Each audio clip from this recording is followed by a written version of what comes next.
Bonjour, je suis heureux de vous retrouver. J'espère que vous allez bien. Si ça ne va pas très bien, je crois que vous allez être fortifiés aujourd'hui avec cette émission sur la puissance de l'intuition. On va encore pouvoir être reconnaissant à Dieu pour cette fonction qu'il a mise dans notre esprit qui nous permet d'être protégés.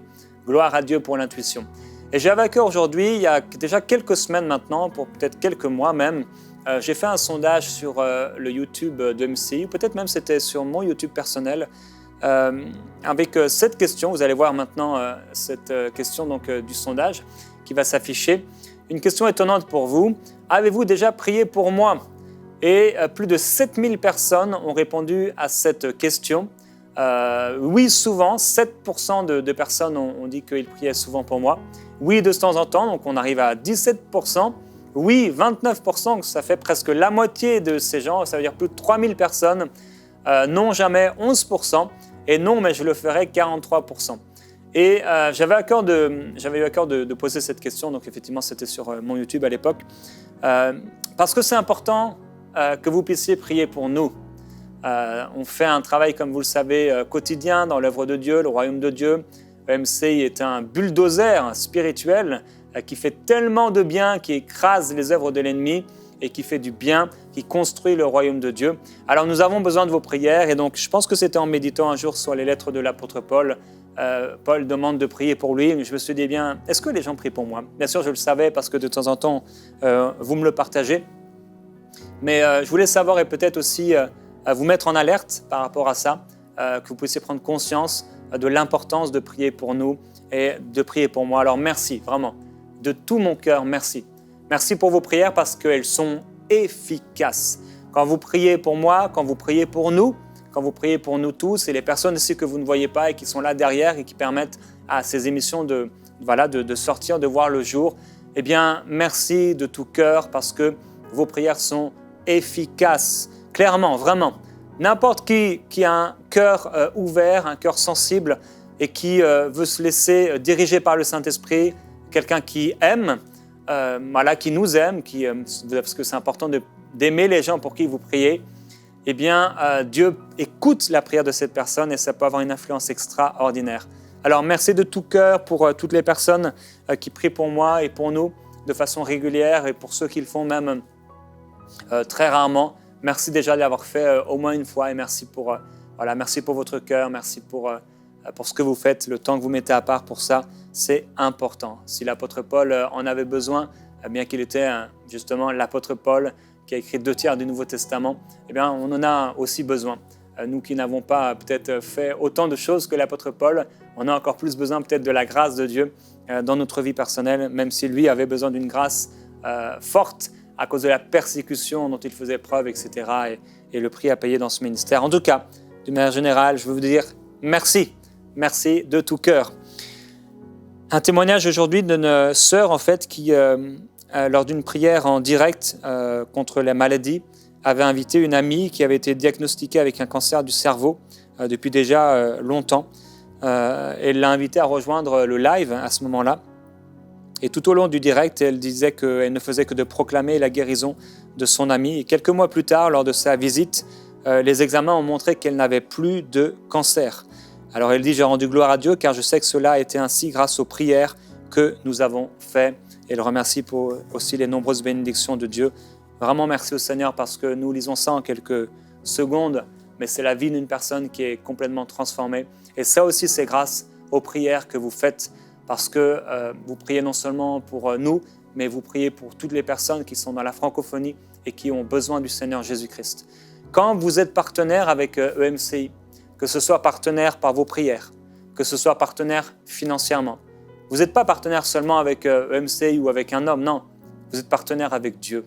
C'est pourquoi que vous souteniez votre église locale ou que vous souteniez, parce que Dieu vous l'a demandé, quelqu'un qui est dans le besoin, que vous souteniez EMCI, que vous souteniez un frère ou un ministère, vous soutenez le royaume de Dieu. Et la grâce du royaume de Dieu peut s'étendre à vous. Alors c'est ce qui est le plus important, que la grâce du royaume de Dieu, que la grâce divine s'attache à votre vie à cause de ce que vous semez par vos prières, par votre soutien financier dans ce royaume. Gloire à Jésus-Christ pour votre cœur. Alors, la puissance de l'intuition. On a parlé hier de la conscience. Cette conscience, c'est comme une boussole. C'est cette petite boussole, vous savez, qui est là et qui nous montre est-ce qu'on est sur la bonne route, est-ce qu'on est au bon endroit, qui on est, parce que aussi cette conscience va nous montrer qui nous sommes. La Bible le dit, le Saint-Esprit rend conscience, rend témoignage à notre esprit que nous sommes enfants de Dieu. Ça se passe dans un témoignage dans notre conscience que nous sommes enfants de Dieu. Eh bien, de la même façon, cette conscience nous permet de savoir donc si ce que nous faisons est bien, si ce que nous faisons n'est pas bien, etc. Et aujourd'hui, on va parler de l'intuition. Cette intuition, il nous en est parlé dans 1 Jean chapitre 2 et au verset 20. 1 Jean chapitre 2 au verset 20. Même si on n'a pas forcément le terme intuition, comme dans la Bible, on n'a pas forcément le terme Trinité, et pourtant, bien, la Trinité existe bien. Dans 1 Jean chapitre 2 au verset 20, il est écrit pour vous, vous avez reçu l'onction de la part de celui qui est saint, et vous avez tous la connaissance. Alors, cette onction, c'est quoi? L'onction de Dieu, c'est une mesure de l'Esprit de Dieu qui vient sur une personne ou dans une personne et qui lui permet de se tenir dans une fonction ou dans une position. C'est ce qui est parfois donné comme définition à l'onction. Après, c'est une définition, on n'a pas besoin de la connaître pour la vivre et pour la ressentir. Mais cette onction, c'est ça. Donc, c'est une mesure de l'Esprit de Dieu qui vient sur une personne ou dans une personne et qui lui permet de se tenir dans une position, par exemple celle d'un enfant de Dieu. C'est l'onction de Dieu, l'onction de la nouvelle naissance qui nous a permis d'être appelés enfants de Dieu. Et cette onction également, cette onction du baptême du Saint-Esprit, par exemple, qui est venue sur nous. Et elle nous met dans cette position également de pouvoir prier en langue, etc. On pourrait parler de l'onction du ministère. Et cette onction, elle vient sur une personne. Et cette onction permet à cette personne de fonctionner donc, dans une fonction spirituelle. Cette onction, c'est donc une mesure de l'Esprit de Dieu qui vient sur une personne ou dans une personne. Donc, pour vous, vous avez reçu l'onction. Vous avez reçu une mesure de l'Esprit de Dieu de la part de celui qui est saint. Et vous avez tous de la connaissance. Alors, cette connaissance, on en a parlé cette semaine. Cette connaissance, c'est cette connaissance oïda, cette connaissance révélée. On n'a pas appris Dieu. Dieu s'est révélé à nous. Et c'est cette connaissance. Vous avez reçu cette onction, donc cette mesure de l'Esprit de Dieu dans votre esprit, qui vous permet d'avoir une connaissance révélée, oïda. Donc il y a toutes sortes de connaissances révélées que Dieu va nous donner et qui vont nous permettre donc de vivre des choses avec Dieu, qui vont nous permettre d'être écartés de certains maux, donc du mal, et qui vont nous permettre de faire les bons choix, etc. Et rappelez-vous, il y a le nom oïda, cette connaissance révélée, et le mot ginosko, c'est cette connaissance progressive. On apprend. Voilà, on apprend, on grandit dans la connaissance à travers les Écritures. Il y a une connaissance qui est bonne. Et donc, l'intuition va fonctionner avec cette connaissance révélée. On n'est pas en train de... Ce n'est pas une connaissance qui progresse ou on est en train d'apprendre, mais tout à coup, paf, on ressent que c'est l'intuition. Alors, on a donné cette définition de l'intuition. L'intuition, c'est connaître quelque chose à l'intérieur de soi, donc dans notre esprit, sans l'avoir appris. C'est percevoir dans le monde spirituel. Donc, on a dit que la conscience, c'est comme une boussole. L'intuition, c'est comme un radar. On avait parlé de cette tour de contrôle. C'était une image qu'on m'avait donnée, qui est une très très bonne image. Par exemple, dans une tour de contrôle, dans un aéroport, donc on va voir, vous avez déjà certainement vu ça, il y a comme cette ligne rouge ou verte qui passe comme un faisceau lumineux et paf, à un moment, il y a un point, bip, bip, bip. Et donc, par exemple, on peut s'apercevoir qu'il y a un objet qui arrive. On ne sait pas si c'est un avion ou un hélicoptère, on ne sait pas la marque de l'avion ou le nombre de passagers à l'intérieur, ni la couleur de leurs vêtements, s'ils vont bien ou pas, mais on perçoit qu'il y a un objet qui arrive. Eh bien ça, j'aimerais dire, c'est entre guillemets exactement ce que fait l'intuition. L'intuition, c'est contrairement à la boussole, à la conscience qui nous parle des choses que nous sommes, que nous faisons, L'intuition concerne les choses qui viennent du monde extérieur vers nous, de personnes extérieures, de circonstances extérieures vers nous. Donc, comme un avion qui arrive. Alors, donc, cette intuition, on va percevoir. On va dire, quelqu'un va dire, eh bien, je sens qu'on ne devrait pas faire ça. Ou je sens que si on va là, il y a quelque chose de mauvais qui va nous arriver. Ça, c'est l'intuition. Alors, quand on n'est pas enfant de Dieu, on a les fonctions de notre esprit, mais ces fonctions-là sont complètement enténébrées. Quand nous sommes devenus enfants de Dieu, tout est devenu pur et saint et parfait dans notre esprit. Notre conscience est devenue pure comme celle d'un petit enfant qui n'a jamais péché.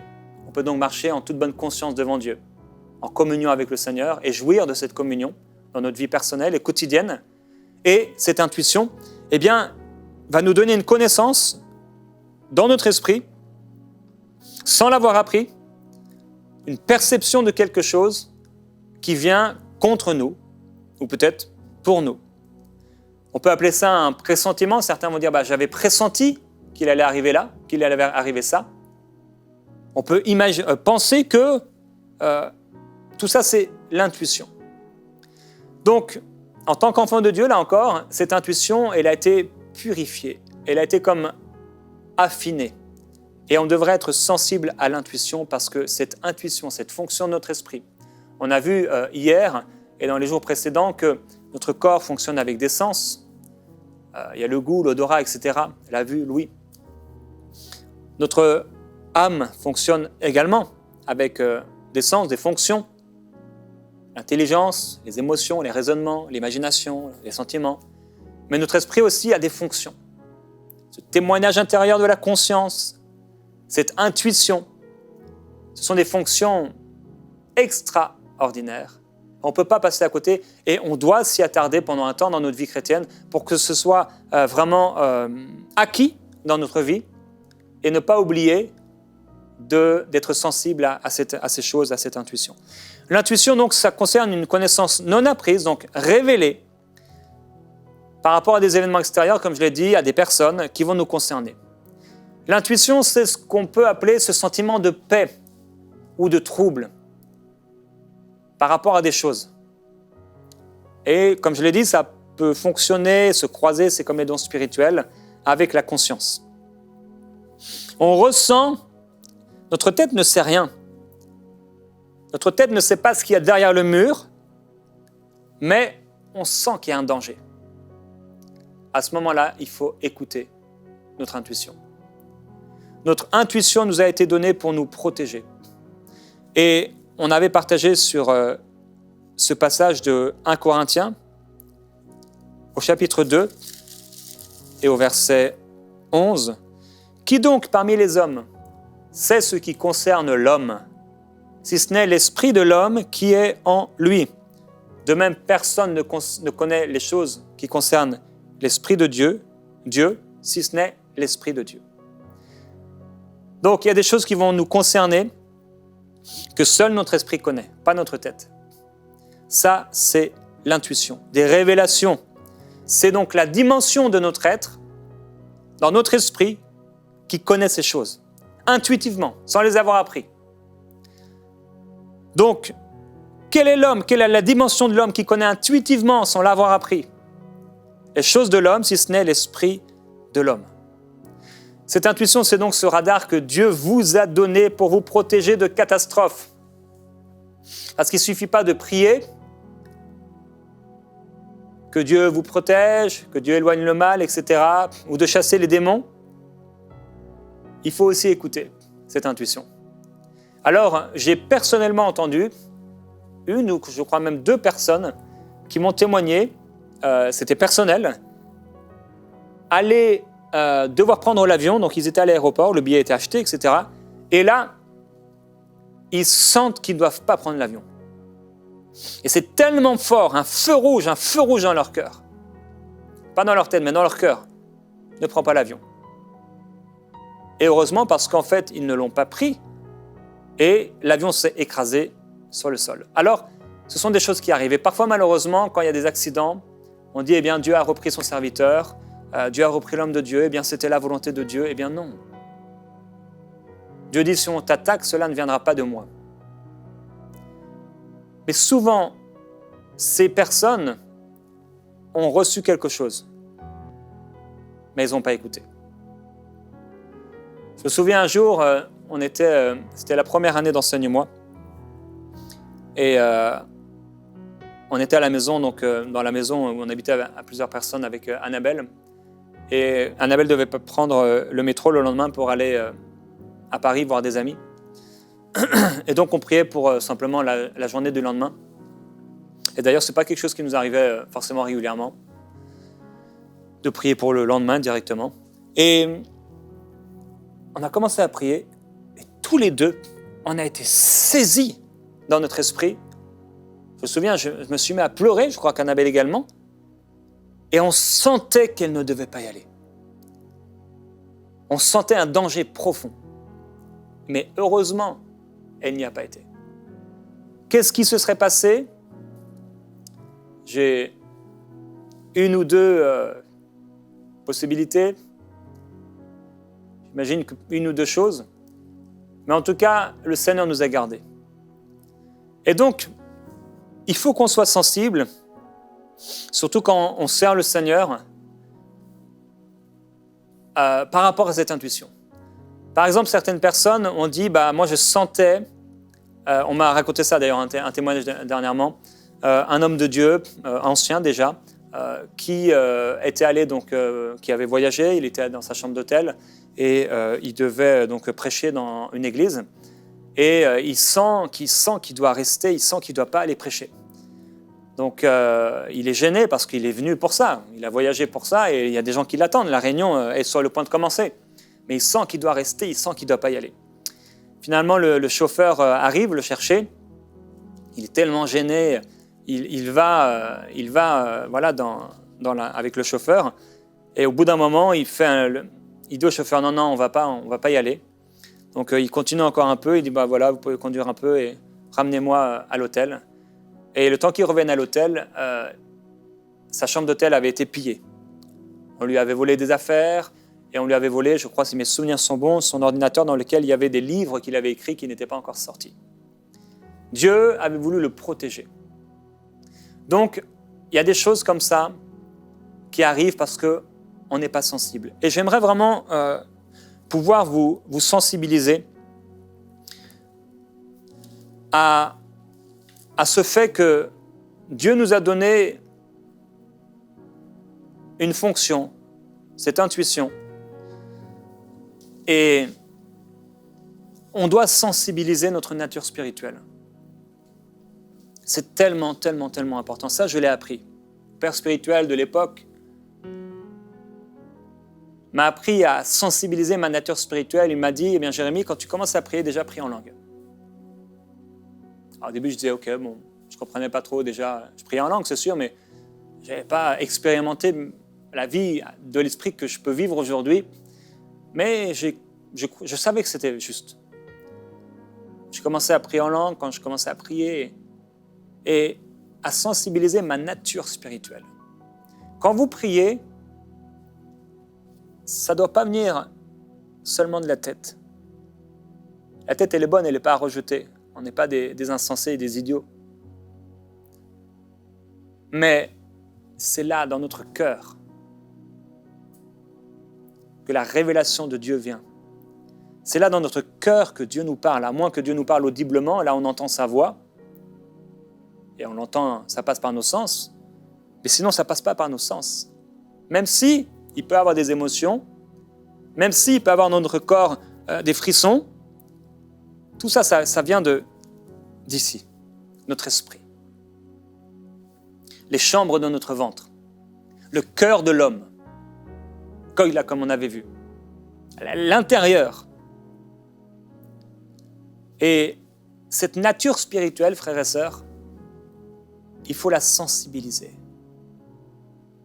Par la prière en langue, dans la présence de Dieu, dans l'adoration, passer du temps. Et c'est pour ça que tous les jours, on a besoin, pas de faire seulement notre liste de prières.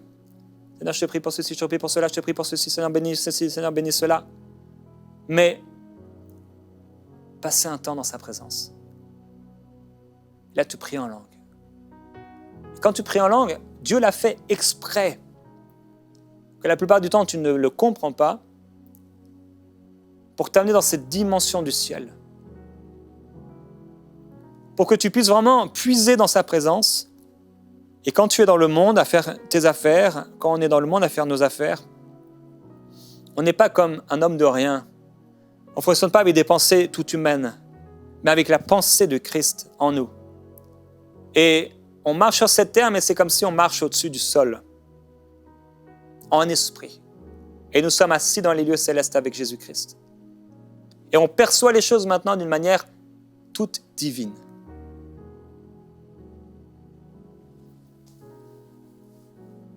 On peut prier ensemble et on peut remercier Dieu pour cette fonction extraordinaire. Et là où vous êtes, remerciez Dieu. Vous pouvez prier en langue. Faire ce petit exercice. Certains, ça fait longtemps et trop longtemps que vous n'avez pas prié en langue. C'est dommage parce que c'est la promesse du Père. C'était tellement important pour le Seigneur Jésus-Christ. Et si vous n'avez pas encore découvert, pourquoi continuer avec obéissance, avec foi, avec soif, de prier en langue. Alléluia. Mais sobroi te kele bide broya se kele fece abrana mande broya sete.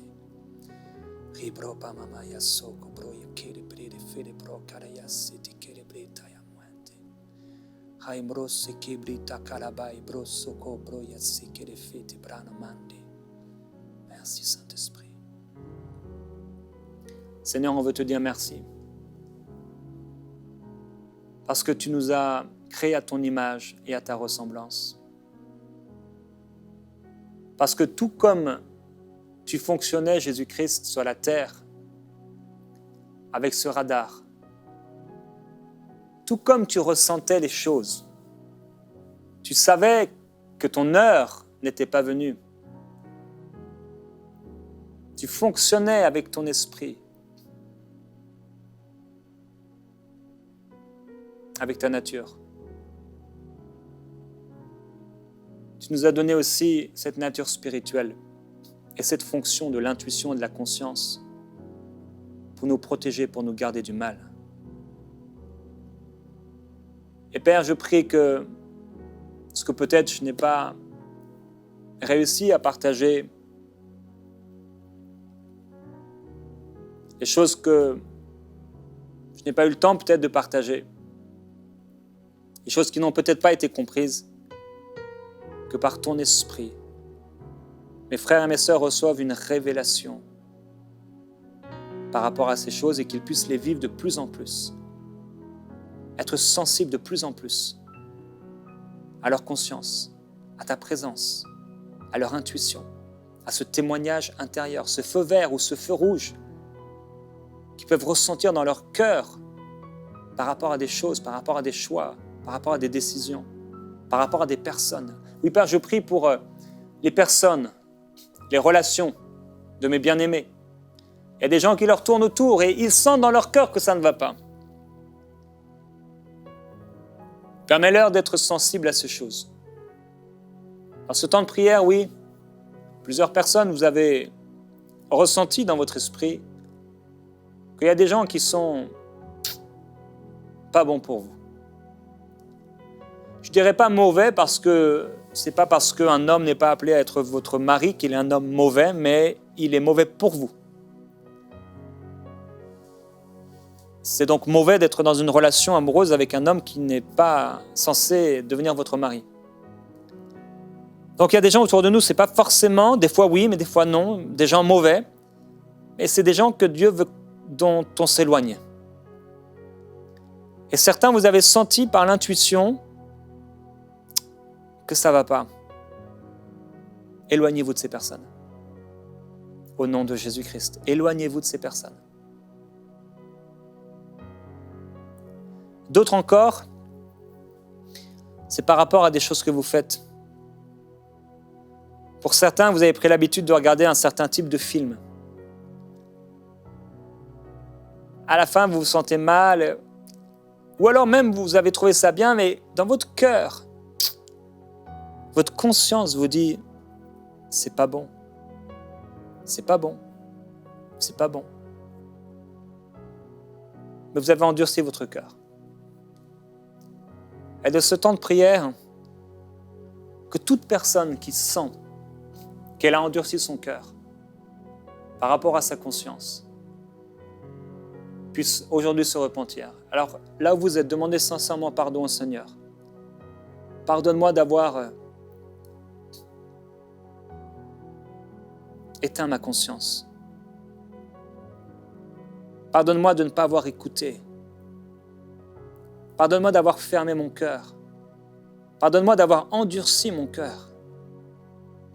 Je veux garder un cœur pur. Je veux garder un cœur sensible. Je veux garder un cœur vrai. Je veux garder un cœur entier. Je veux garder un cœur ouvert devant toi. Alléluia. Seigneur, merci. Oui, Père, je prie pour ton peuple, que ce soit un peuple qui marche par la foi, pas par la vue, mais par l'esprit. Je prie qu'on arrive dans une adoration nouvelle. Pas seulement une louange qu'on répète avec des chants qui sont connus, mais des chants inspirés par le Saint-Esprit. Des chants qui viennent de notre cœur et qui nous plongent dans la gloire. Je prie cela, Père, pour mes amis, pour qu'ils vivent une nouvelle dimension dans l'adoration. Oui, une nouvelle dimension dans l'adoration. Je prie cela pour toi, mon frère, ma sœur, que j'aime. Je désire que tu le vives. Oui, Père, je prie, je désire qu'ils le vivent. Pour moi-même également. J'ai envie et je le désire, Seigneur, de vivre à nouveau cette profonde adoration qui m'immerge dans ta présence au point où on pleure et on rit. Touché par ta grâce, touché par ton esprit. Cette adoration, on va tellement profondément dans ta gloire que toutes les choses de ce monde ne valent plus rien. Que plus rien ne nous fait peur. Et que on regarde les gens, on regarde le monde d'une nouvelle façon. On se regarde nous-mêmes et même toi, Père, d'une nouvelle façon. Je prie qu'il en soit ainsi. Au nom de Jésus-Christ. Gloire à Dieu. À demain.